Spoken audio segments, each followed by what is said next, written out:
Hi everyone, Kian here. So, pag-usapan natin about knowledge.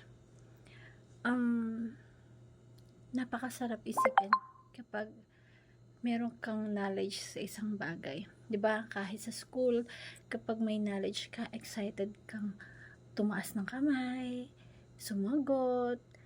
Kumbaga kasi alam mo yung may edge ka, alam mo kung ano yung isasagot mo. Confident ka. So, dapat lagi nating i-aim, i-goal na lagi tayong open for learnings. Kung sa tingin mo, marami ka nang alam, well, mas marami pa tayong mga bagay na hindi pa nalalaman.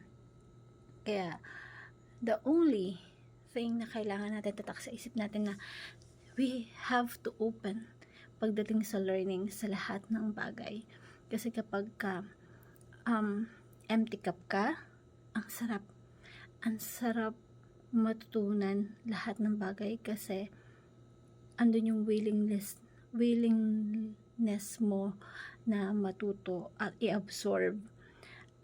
Ang pinaka-barrier lang naman when it comes to knowledge is kapag sinabi mo sa sarili mo na alam mo na yan, kapag tinatak mo sa utak mo na alam mo na yan, hindi mo na matututunan yung mga bagay.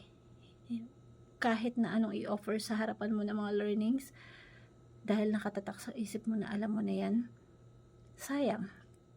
Hindi mo ma-appreciate yung mga bagay na kailangan mo matutunan. So, you have to empty cup yourself for you to learn more. Para hindi sayang at ma-absorb mo yung mga bagay-bagay na dapat mo pang matutunan. Kasi mas marami pa tayong mga bagay na hindi pa alam. And for us to have edge, we have to learn. At kailangan masasabi mo yung isang bagay na natutunan mo if you can apply that learnings, that knowledge into your life. Yun yung pinakamasarap Kasi ibig sabihin, you have that wisdom na once you apply that knowledge sa buhay mo. And kailangan lang maging open ka sa lahat ng bagay.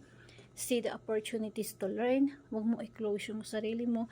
Kahit nasa isip mo, alam ko na yan, you have to empty cup yourself para mas ma-absorb mo pa yung mga dapat mong matutunan. Kasi masasabi mo lang that you learn when you can apply it to your life. So, have knowledge every time. Be open-minded. Open yourself for the opportunity to learn more. Yun lang. Kasi mas masarap if you have knowledge.